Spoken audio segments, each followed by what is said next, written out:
और DElEd 17 batch का बेरोजगार मानसिक अवसाद में कहीं ना कहीं 2 से 3 साल हो चुका है, हम लोग मानसिक अवसाद में हैं। अगर आप सच में बताएंगे, अगर आप लोग रात को सोते होंगे, तो कहीं ना कहीं मन में यही ख्याल आता है कि यार शिक्षक भर्ती आ जाए तो हम लोगों का जो भविष्य है, हमारे माता पिता का जो भविष्य है, कहीं ना कहीं कुछ बेहतर होगा। अब मान लीजिए आप लोग अभी भर्ती नहीं आई, सरकार बदली या सरकार ना बदले, 2-3 साल का अगर मान लो पेंडिंग हो गया तो हम लोग क्या करेंगे? ऐसे बेरोजगार रहेंगे। कहीं ना कहीं ये डीएलएड के साथ धोखा है। डीएलएड कराने के लिए सरकार जो बैच पे बैच ला रहा है, ये कहीं ना कहीं हम लोगों के साथ छलावा है। हम लोग चाहे लखनऊ हो, चाहे परीक्षा नियामक यहाँ पीएनपी हो, कहीं ना कहीं हम लोग संघर्ष कर रहे हैं। लेकिन अगर संख्या बल की बात की जाए, आप लोग शेयर कर तो संख्या बल कहीं ना कहीं हम लोगों को निराशा मिल रही है। मैं देखता हूँ 22 जून से बंटी भाई हमारे सामने हैं, रजत भाई भी अभी पहुंच रहे होंगे, अभी नहीं मौके से पहुंचे हैं, क्योंकि बात भर्ती की है, ना कि संगठन का है। हम लोग एकजुट हैं, आपस में सभी लोग भाई हैं, क्योंकि अब ये समय है एकजुट होकर लड़ने का। चाहे रजत भाई हो, चाहे विकास सिंह हो, चाहे बंटी भाई हो, बीसू भाई हो, अभिषेक तिवारी हो, या कोई भी हो, सभी लोग एक साथ हैं। हमें दिखाना होगा अपनी शक्ति को, हमें पहचान कराना होगा कि डीएलएड के पास भी यूनिटी है। डीएलएड के छात्र, डीएलएड के जितने भी साथी हैं, वो लोग अपने भविष्य को लेकर चिंतित हैं। माननीय मंत्री जी कहते हैं, माननीय बेसिक शिक्षा मंत्री कहते हैं, अभी उनका पुराना वीडियो देखिए, हम लोग ट्विटर, फेसबुक और अन्य जगह पर शेयर करते रहते हैं। अभी मैंने कल ट्वीट किया है उनका कटिंग, और जो यूपी गवर्नमेंट का ऑफिशियल ट्विटर हैंडल है या फेसबुक हैंडल है, उस पर स्पष्ट तौर पे लिखा है कि 54,000 कुछ पद बेसिक शिक्षा विभाग की भर्ती सरकार के मद में है, और सरकार इसको लिखा था कि 6 महीने में भर्ती पूरी की जाए। आप लोग बड़ी बड़ी पेपरों में देखे होंगे। माननीय मुख्यमंत्री जी ने भी कहा था कि वैक्सीनेशन प्रक्रिया पूर्ण होते ही हम उसको भर्ती को संपूर्ण करेंगे। माननीय बेसिक शिक्षा मंत्री जी का भी बयान किसी चैनल पे था, उसका भी हम लोग के पास वीडियो है।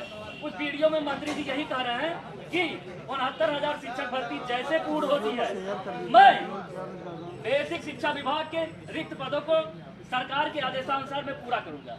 लेकिन अभी फिर मंत्री जी का लगातार ये गैर जिम्मेदाराना बयान, बेसिक शिक्षा मंत्री जी से कहना चाहता हूँ, ये आप जो हमेशा गैर जिम्मेदाराना बयान देते हैं, ये कहीं ना कहीं हम लोगों के साथ धोखा है। अगर आप प्राथमिक वैकेंसी नहीं देंगे, भर्ती नहीं देंगे, तो हम लोग ना घर के होंगे ना घाट के होंगे। लेकिन मंत्री जी क्या कह रहे हैं? मंत्री जी तो यही कह रहे हैं कि भैया किसी में और ट्राई कर लीजिए। अरे मंत्री जी, आपको ये बताने की जरूरत नहीं है। प्रयागराज का युवा प्रतियोगी छात्र वो हर परीक्षाओं में अपनी दावेदारी पेश कर रहा है। लेकिन कहीं ना कहीं हम लोग जिस उद्देश्य से डीएलएड किए हैं, 3 साल मेहनत किए हैं, गर्मी हो, बरसात हो, रेगुलर क्लास किए हों, और 2-2 लाख रुपए करीब में हम लोग फीस दिए हों, परीक्षा नियामक का चक्कर काटे हों, रिजल्ट का चक्कर काटे हों, मतलब जो हम अपना समय डीएलएड के हित के लिए लगाए, अगर वो डीएलएड फिर आपका बेकार चला जाए तो कैसा रहेगा ये? और मंत्री जी कहते हैं आप किसी अन्य विभाग में देख लीजिए। तो मैं मंत्री जी से कहना चाहता हूँ, ये आपके सलाह की जरूरत नहीं है। साथियों से कहना चाहता हूँ कि बेसिक शिक्षा विभाग में अभी आप लोग को बताने की जरूरत नहीं है। तमाम डेटा को देखिए, अभी भी कई लाख पद खाली हैं। 2,17,000 के करीब में अभी भी पद खाली हैं। लेकिन मंत्री जी कहते हैं कि हमारे पास छात्र और शिक्षक का अनुपात हो गया है। अभी कल या परसों का वीडियो आप लोग देखे होंगे। तो कहीं ना कहीं ये हम लोग के साथ ये धोखा है, अन्याय है। और चुनाव के पहले अगर हम लोग एकजुट नहीं हुए, हम लोग अपनी संख्या नहीं दिखाए, तो कहीं ना कहीं हम लोगों का भविष्य अंधकार में रहेगा। आप लोग चाहे मानते हैं कि चलो ठीक है, बहुत लोग कह रहे हैं पेट की वैकेंसी है, पेट आ रही है, इसका भी कोई भरोसा नहीं है कि ये भी समय से फाइनल हो जाएगा। तो मैं अभी तमाम साथियों से कहना चाहता हूँ कि बेसिक शिक्षा विभाग के जितने भी रिक्त पद हैं उसको सरकार जल्द से जल्द जारी करे। इसीलिए हम लोग यहाँ एकजुट हैं, और यहाँ परीक्षा नियामक पर हम लोग टेट का डेट लेने नहीं आए हैं, ये भी याद रखिए। मैं तमाम साथियों से कहना चाहता हूँ, यहाँ पर हम लोग टीटी के लिए नहीं आए हैं, हम लोग टेट पास हैं, सीटेट पास हैं, वो भी 2 से 3 बार पास हैं, टीटीसी भी पास हैं। मतलब एक शिक्षक बनने के लिए जो योग्यता, जो एक प्रमाण, जो मानक होता है, हम लोग पूरा किए हैं। तो सरकार क्यों आनाकानी कर रही है? सरकार को ये बताना चाहिए कि डीएलएड के लिए हित के लिए हम कुछ कर रहे हैं, लेकिन सरकार आए दिन कभी देखिए मंत्री जी बयान दे देते हैं हमारे यहाँ छात्र शिक्षक का अनुपात बराबर, आप लोग जाइए अपने घर को। तो फिर हम लोग को ये प्रशिक्षण क्यों कराए हैं, हम लोग को डिग्री क्यों दिए हैं? 2017 डीएलएड हो, 2018 डीएलएड हो, 2019 डीएलएड हो, ये ऐसे बैच पे बैच डीएलएड का भी नया एडमिशन भी प्रक्रिया चल रही है। तो यहाँ पर केवल बेवकूफ बनाने के लिए प्रशिक्षण कराया जा रहा है कि बेरोजगारों का एक फौज की सरकार आंकड़ा निकालेगी कि हमारे पास डीएलएड की इतने बड़े बेरोजगार हैं। अरे सीट भी नहीं भर पा रही है। हाँ, 4 बार डेट बढ़ा दिए, अभी कल का फिर डेट बढ़ा डीएलएड का सही कर रहा है। मतलब मार्केट खराब हो रहा है केंद्रीय सचिव जी। तो मैं तमाम साथियों से कहना चाहता हूँ, प्रयागराज के जितने भी साथी लाइव देख रहे हो, लाइव के माध्यम से मैं अवगत कराना चाहता हूँ कि जितने भी साथी अभी मौजूद हो, कोचिंग तो आप लोग 1 साल से कर रहे होंगे, लेकिन अभी कुछ अता पता नहीं है। तो मैं तमाम साथियों से कहना चाहता हूँ, अगर आप लोग को शिक्षक भर्ती चाहिए तो परीक्षा नियामक प्रयागराज पर तुरंत पहुँचे। सभी साथी धीरे धीरे पहुँच रहे हैं। आज कुछ ना कुछ सार्थक परिणाम होगा, कुछ आंदोलन होगा, तभी हम लोग यहाँ से हटेंगे, अन्यथा चाहे रात हो, बरसात हो, कुछ भी हो, अब हटने वाले हम लोग नहीं हैं। और मैं मानता हूँ, मैं अगर अब प्रयागराज में, मैं तमाम साथियों से कहना चाहता हूँ, अगर प्रयागराज में हम अपनी संख्या नहीं दिखा पाए, हम अपनी ताकत नहीं दिखा पाए, तो आप लोग भूल जाइए बेसिक शिक्षा की भर्ती को।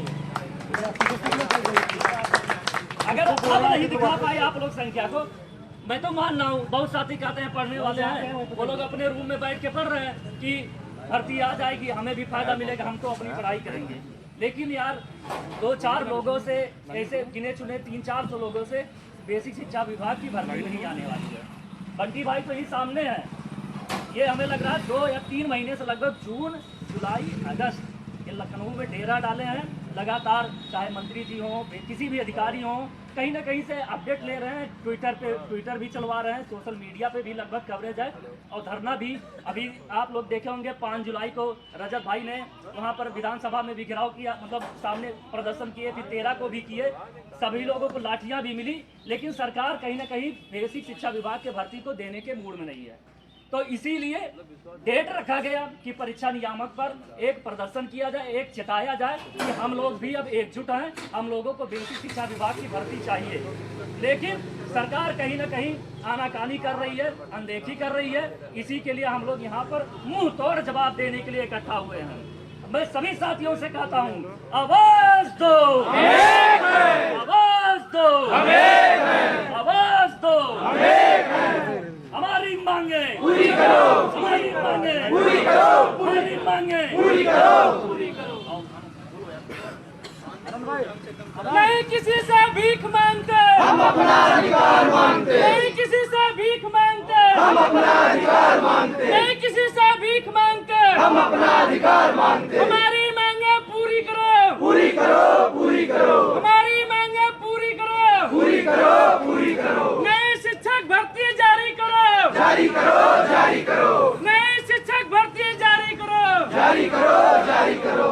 साथियों, मैं तेज प्रताप यादव, मैं आप लोगों के सामने अपनी कुछ बातें रखना चाहता हूँ कि जो अगर समझ में आए तो उसको आप लोग सराहिए, आप लोग ज़्यादा फैलाइए और लोगों तक बुलाइए कि अगर हम अपनी मांग को लेकर यहाँ पे आए हैं और कम संख्या में आए हैं और हमारी मांगों को दबाने के लिए प्रशासन ने उतनी संख्या में आ गई है जितने में हम नहीं आ पाए हैं, तो क्या इस तरीके से हम अपनी मांग सरकार तक पहुँचा पाएंगे?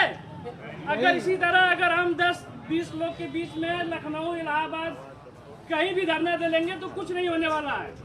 जब तक हम एक मजबूत संख्या में अपनी उपस्थिति दर्ज नहीं कराएंगे शासन प्रशासन को, तब तक शासन को जागने वाली नहीं है, क्योंकि उन्होंने 5 साल में एक भी नई शिक्षक भर्ती नहीं दी है। कहते तो है नई शिक्षक भर्ती, लेकिन उन्होंने समायोजन रद्द करके भर्तियां दी है, न कि एक भी भर्ती